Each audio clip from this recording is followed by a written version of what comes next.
नमस्कार, खबरों के पीछे में आपका स्वागत है। मैं शादाब मलिक हर रोज की तरह एक बार फिर हाजिर हैं नई कहानियों के साथ। वैसी कहानियां जो अनटोल्ड स्टोरी हैं, जो पर्दे के पीछे की हैं, जो हुई हैं मगर आपके सामने नहीं आई हैं, उनको आज हम आपके सामने लेकर आएंगे। और आज के एपिसोड में हम बात करेंगे उस इंसान की जिसे कभी रणवीर सेना को जिन्होंने जन्म दिया था, परमेश्वर मुखिया की। परमेश्वर मुखिया की बहुत सारी बातें हैं जो हम आपको बताएंगे, और हम ज्ञानेश्वर जी हमारे साथ मौजूद हैं जो आपको बताएंगे कि क्या हुआ था। सर, क्या था वो जब पहली बार परमेश्वर मुखिया ने इंटरव्यू दिया था? देखिए, ये सच है कि परमेश्वर मुखिया का पहला इंटरव्यू मैंने ही किया था, और जैसा हमने आपको पिछले एपिसोड में बताया था, तब मैं आज अखबार में ही था। लेकिन यदि और आप पिछले और एपिसोड में जाते हैं तो परिवर्तन ये आया था कि मैं अब फिर से फतुहा से पटना रहने को आ गया था। और हमने आपको यह भी बताया कि जब मुझे नक्सल रिपोर्टिंग की जिम्मेवारी दी गई तो मैंने ये तय किया और लोगों को इसके लिए कन्विंस किया कि भूमिहार और चमार के खून का रंग अलग अलग नहीं होता है, इसलिए जो शब्द लिखे जाएंगे वो बराबरी से लिखे जाएंगे। रणवीर सेना के बारे में कोई इनपुट मीडिया को प्राप्त नहीं होता था, तो ये जिम्मेवारी मुझे दी गई थी। नरसंहार चल रहा था और बिहार में वो दौर बहुत ही उलटफेर का था। लालू यादव चारा घोटाला में फंस चुके थे। लालू यादव को मुख्यमंत्री की कुर्सी गंवानी पड़ी थी, जेल गए थे, छूटकर बाहर आ गए थे। राबड़ी देवी मुख्यमंत्री बन गई थी।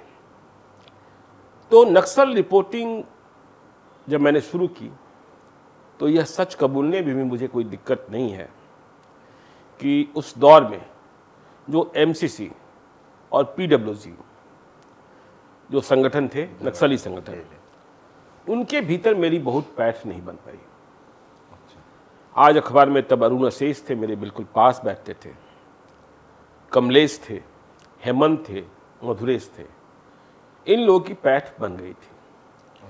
तो ये एमसीसी और पीडब्ल्यूजी वाले जिन पर भरोसा होता था, उन्हें वे अपने ठिकाने पर बुलाकर इंटरव्यू दे दिया करते थे।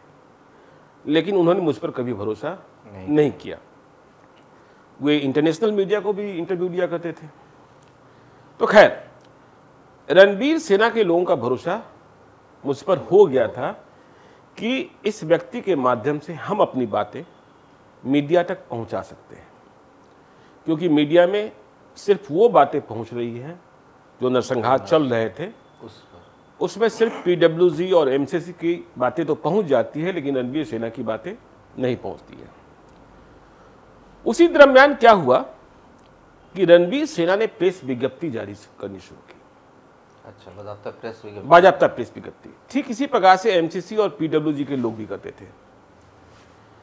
तो वो दौर प्रेस विज्ञप्तियों का था। अखबारों के रिसेप्शन पर प्रेस विज्ञप्तियां लोग जमा करके जाते थे। वहां कोई कैमरा लगा नहीं होता था, सीसीटीवी तो आया ही नहीं था। तो हमने देखा कि रणवीर सेना की विज्ञप्ति आने लगी है। फिर मैंने यह पड़ताल करी कि विज्ञप्ति आती कैसे है। तो धीरे धीरे कुछ इनपुट्स मुझे मिल गए। इसके बाद कुछ लोगों से पहचान हुई। अब मेरा प्लान ये था कि किसी तरीके से परमेश्वर मुखिया, जो रणवीर सेना को लीड कर रहे थे, जिन्हें मुखिया जी कहा जाता था, उनका इंटरव्यू किया जाए, क्योंकि वे तब तक कई बड़े नरसंहारों के मुख्य गुनहगार बन चुके थे, कई 100 हत्याओं के। लेकिन पुलिस के पास उनकी कोई तस्वीर नहीं थी। लोग कहा करते थे कि हाँ, शक्ल ऐसी है, लेकिन पुख्ता तौर पर किसी को कुछ पता नहीं था। तो ये कब की बात है सर? जैसे 1994 में रणवीर सेना ये 99 की बात है। 99 जब 98 एंड और 99 की बात है। अभी हम उस पर आते हैं पूरा। तो हमने पड़ताल शुरू करी और हमने प्लान किया कि रणवीर सेना के मुखिया परमेश्वर सिंह का पहला इंटरव्यू मुझे करना है। लेकिन कैसे करना है, रणबीर सेना के मुखिया से कोई मिल नहीं सकते थे। तो सूत्र मुझे मिल गए, लेकिन मेरे सामने संकट यह भी था कि यदि हम इंटरव्यू कर लें तो क्या इंटरव्यू छपेगा, नहीं छपेगा तो भद और पीटेगी। क्योंकि तब सरकार भी जो थी रणबीर सेना से ज़्यादा ही खपा थी, हालांकि नरसंहार पीडब्ल्यूजी और एमसीसी वाले लोग भी कर रहे थे। तो जो मेरे एडिटोरियल इंचार्ज थे, संपादकीय प्रमुख थे, मैंने उनसे चर्चा करी और यह चर्चा भी अजीबोगरीब है। डेली मीटिंग हुआ करती थी दफ्तरों में, अखबार के दफ्तरों में आज भी होती है, और जो रिपोर्टर्स फील्ड में होते हैं उन्हें अपना प्लान बताना होता है।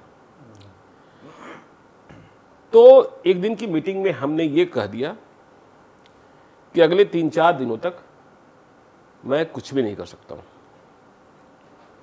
तो सभी लोग जो मेरे सीनियर्स थे वो अबाक हो गए।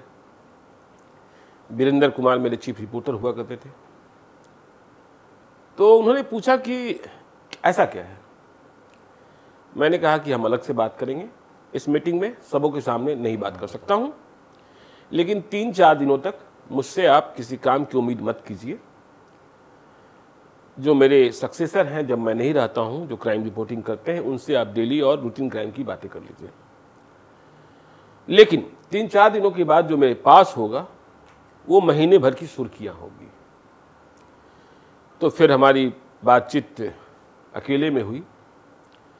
मैंने कहा कि देखिए, मैं रणबीर सेना के सुप्रीमो बरमेश्वर मुखिया का इंटरव्यू करने जा रहा हूं। सब चौंक गए, क्या ये संभव है? कैसे पहचान होगी? कैसे हम दावा करेंगे? कैसे इसका प्रकाशन किया जाएगा? क्या सरकार नाराज नहीं होगी? तो हमने कहा तय कर लीजिए, करना है नहीं करना है, क्योंकि मुझे भी जोखिम लेना है। हाँ, जाहिर है। और ये इंटरव्यू कहाँ होगा, कैसे होगा, मुझे खुद पता नहीं है। तो खैर, इस बात पर सहमति बन गई कि इंटरव्यू लिया जाएगा और उसका प्रकाशन भी होगा। लेकिन जो हमारे इन्फॉर्मर्स थे उन्होंने ये मना कर दिया था कि मेरे साथ कोई फोटोग्राफर नहीं जाएगा। अच्छा। क्योंकि तब तक कोई तस्वीर नहीं, बरमेश्वर मुखिया की नहीं थी। तो मैं गायब हो गया और मेरी एक रूटीन बन गई थी कि जब भी मैं कोई गोपनीय मिशन पर जाता था या ऐसा लगता था कि जहां जा रहे हैं वहां मेरे साथ कुछ अनहोनी हो सकती है, तो आज अखबार में मेरे ठीक बगल में अरुण अशेष बैठा करते थे, हमसे सीनियर थे, अभी दैनिक जागरण में है, सभी बड़े अखबारों में रहे। हमारी मेज उनकी मेज बिल्कुल करीब थी। तो मेरी मेज में जो ड्रॉअर थे जिनकी चाबी मेरे पास होती थी, बीच वाली ड्रॉअर में हम एक पुर्जा लिख कर रख दिया करते थे कि हम जा कहाँ रहे हैं। अच्छा, वो किसी को बताते नहीं? वो किसी को बताते नहीं थे, रख दिया करते थे। ऐसा लगता था कि कुछ हाँ जा रहे हैं तो कुछ अनहोनी हो सकती है, तो हम गए कहाँ थे ये किसी को मालूम हो जाए। अरुण अशेष को इस बात की खबर होती थी कि उसमें कुछ रखा है। तो घर में आप बताते थे कि नहीं? घर में बताने के बाद तो परेशानी होती ना। घर में तो लोग और जाने भी नहीं देते। हाँ, घर में तो लोग, और मेरे पिताजी बीमार रहने लगे थे, देवघर चले गए थे। तो मैं निकला। अब मैं रणबीर सेना के जो इन्फॉर्मर थे, जिनके जिम्मे यह काम था कि वे मुझसे बरमेश्वर मुखिया की मुलाकात कराते, वे मुझे गया जिले के एक ठिकाने पर बुलाए, रिमोट एरिया में। मैं दोपहर के करीब 3 बजे पहुंचा था एक लाइन होटल पर। और मतलब यहाँ से आप अपनी सवारी से गए, जिससे भी गए? हाँ, बिल्कुल बिल्कुल नहीं, उनके लोग यहाँ नहीं थे। अच्छा। उनके लोग जहानाबाद से आगे मिल गए थे। अच्छा। तो उस लाइन होटल पर मेरी 2 रात गुजर गई। अच्छा, हाँ, ऐसे ही मतलब वहां पे आप, उनका कोई आदमी अभी आपके साथ? नहीं, आदमी आया गया, अभी मिलाते हैं, जल्द मिलाते हैं। अच्छा, और आप ऐसे ही रुके हुए हैं होटल? वो रुके हुए हैं, ठहरे हुए हैं, खटिया पर रात गुजर रही थी। दरअसल मसला ये था कि वे संतुष्ट होना चाहते थे कुछ कि मेरे आगे पीछे या जो मेरा इरादा है वो पाक साफ है कि नहीं है। क्योंकि बरमेश्वर मुखिया जिन्हें पकड़ने के लिए लालू यादव परेशान थे, मारने के लिए सरकार परेशान थी, पुलिस परेशान थी। उनका इंटरव्यू होना था। तो 2 दिन तो ऐसे ही गुजर गए। तीसरे दिन करीब 11 बजे मेरी मुलाकात ब्रह्मेश्वर मुखिया से कराई गई। मैं 4 किलोमीटर पैदल एक गांव में गया। अच्छा।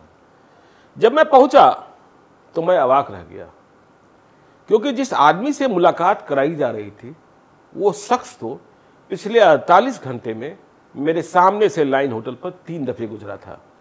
खुद। लेकिन मैं पहचानता नहीं था। ऐसे वो बहुत लंबे थे, 6 फीट के आसपास कहते हैं कि उनकी हाइट थी। हाँ, लंबे थे। अब 6 फीट तो मैंने नहीं मापा, चश्मा लगाते थे। तो पिछले 48 घंटे में वो 3 दफे मेरे सामने से गुजरे थे। तो मैं सोच ही नहीं पाया था। मतलब वो खुद भी आपको देख के संतुष्ट होना चाह रहे थे। हाँ, कि बिल्कुल, क्या बिल्कुल नीति है क्या? तो मोटा चश्मा, कुर्ता, धोती, बाल सफेद, उम्र काफी थी, उम्र 55-55 के आसपास रही होगी। तो पहले तो मुझे ही विश्वास नहीं हुआ कि जिनसे मुलाकात कराई जा रही है ये ब्रह्मेश्वर मुखिया है। लेकिन जब बातें शुरू हुई तो बातें लंबी होती गई। रणबीर सेना की पूरी संरचना के बारे में वो बताने लगे। रणबीर सेना कैसे बना ये बताने लगे। रणबीर सेना की लड़ाई कहां से शुरू हुई ये बताने लगे। और हमने कई सवाल पूछे। तस्वीर लेने की मनाही थी, इसलिए तस्वीर तब भी नहीं आई। आपको यह भी पता है कि वो भोजपुर जिले के रहने वाले थे। तो हमने पूछा कि आप इतने लंबे अरसे से फरार चल रहे हैं, इतने नरसंहार कर रहे हैं, तो आपको कोई ममता नहीं आती? परिवार में आपके भी बच्चे हैं। तो उन्होंने तपाक से जवाब दिया, जो दूसरे कर रहे हैं क्या उन्हें ममता नहीं आती है? तो टिट फॉर टैट, वो 2 मारेंगे तो हम 10 मारेंगे। इसके बगैर ये खूनी क्रांति, जो खूनी होली है, रुकेगी नहीं। पहले तो पीडब्ल्यूजी और एमसीसी को जवाब मिलता नहीं था, लेकिन अब रणबीर सिन्हा जवाब देने लगा था। मैंने पूछा कि आप महिलाओं को भी मार देते हैं, बच्चों को भी मार देते हैं, ये बात तो ठीक नहीं है। यहाँ तक कि गर्भवती हाँ, तो वो बूढ़े थे लेकिन मन से बहुत ही करे थे। उन्होंने कहा कि देखिए, बच्चे और महिलाओं को मारते वक्त दया तो मुझे भी आती है, लेकिन मुझे लगता है कि और कोई नक्सली पैदा ना हो, इसलिए हम उन्हें हलाक कर देते हैं। मैंने कहा, यह सिलसिला कब तक चलेगा? उन्होंने कहा जब तक वे चलाएंगे तब तक चलेगा, अब जवाब मिलेगा। मेरी खेतों पर, मतलब किसान की खेतों पर, ऐसे कोई लाल झंडा नहीं गाड़ पाएगा।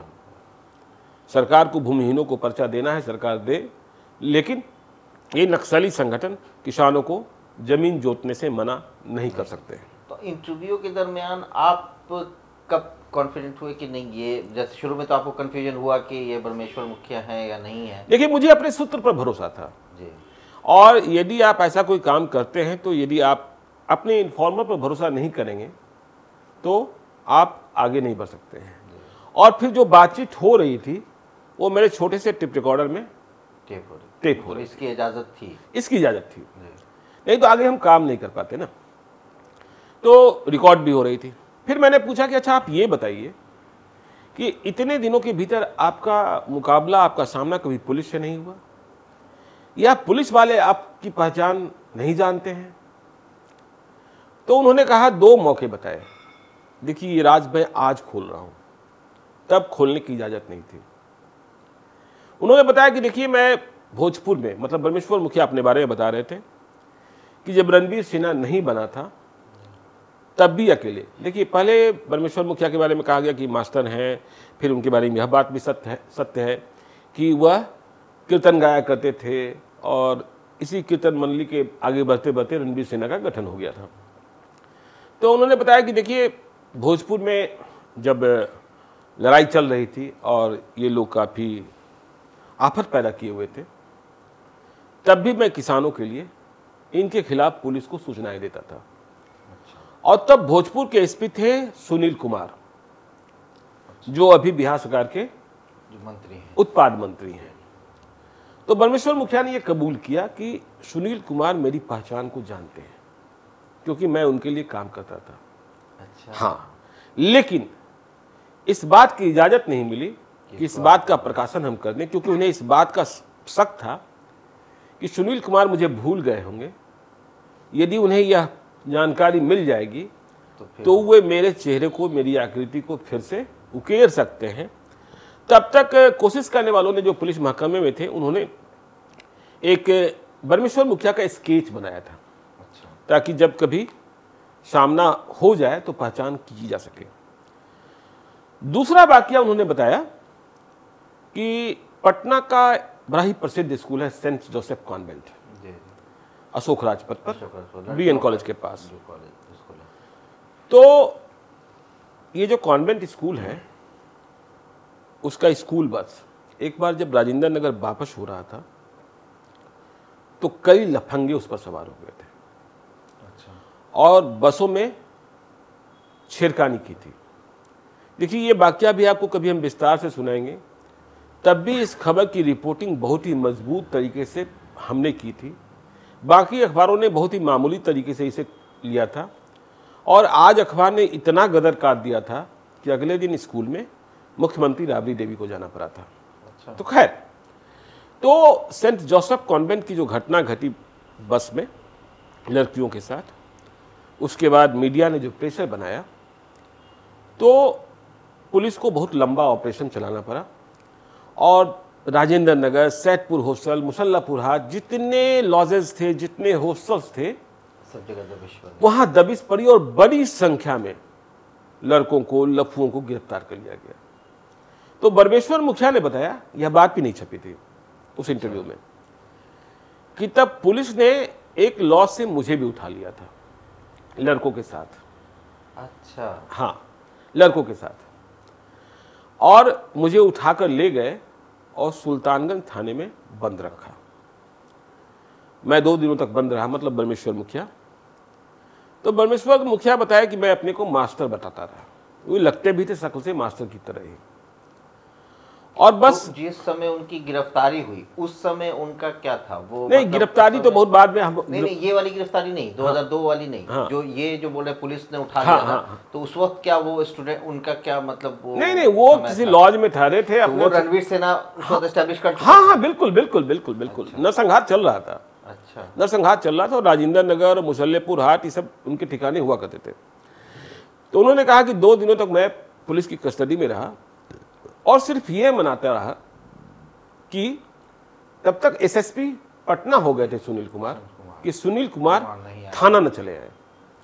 तो खैर, ये सारी बातें थी। इंटरव्यू चलता रहा। इंटरव्यू में जो बड़ी बात उन्होंने कह दी कि देखिए, अगला नरसंहार भी अब हम करने जा रहे हैं। अच्छा, ये इंटरव्यू में उन्होंने कह दिया।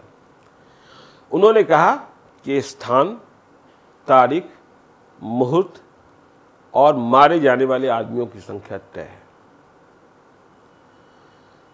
मैं इंटरव्यू लेकर वापस आ गया। मेरे पास सुपर एक्सक्लूसिव तो मतलब आपको ये छापने की इजाजत दे दी गई कि वो ये बात बिल्कुल एलानिया तौर पर मैं पटना आया। मैं फिर से अपने एडिटोरियल इंचार्ज को पूरी जानकारी दी और देखिए तब अखबारों में काम कैसे होता था। मैं इंटरव्यू लेकर आ गया था। मेरे साथियों ने पूछा, कहाँ से आए, क्या लेकर आए? मैंने कहा कुछ नहीं, जहाँ गए थे वहाँ घोर निराशा मिली। अच्छा। क्योंकि बताने की इजाजत नहीं थी संपादकीय प्रमुख की ओर से और चीफ रिपोर्टर की ओर से। तब ये जो रिपोर्ट लिखी गई, आपको जानकर आश्चर्य होगा कि आज अखबार के दफ्तर में नहीं लिखी गई। अच्छा। हमारे एडिटोरियल इंचार्ज, हमारे चीफ रिपोर्टर हमारे साथ हुए, कागज का पैड लिया गया और सम्राट होटल के एक कमरे में बंद होकर यह रिपोर्ट तैयार की गई। परमेश्वर मुखिया का एक्सक्लूसिव इंटरव्यू, ताकि अखबार में किसी को भनक न लगे कि क्या होने जा रहा है। अब रिपोर्ट लिख दी गई। रिपोर्ट की हेडिंग तय हो गई। हेडिंग बहुत मारक थी। परमेश्वर मुखिया का सुपर एक्सक्लूसिव इंटरव्यू, पहला इंटरव्यू, अगले नरसंहार की तारीख का ऐलान, स्थान, मुहूर्त सब तय।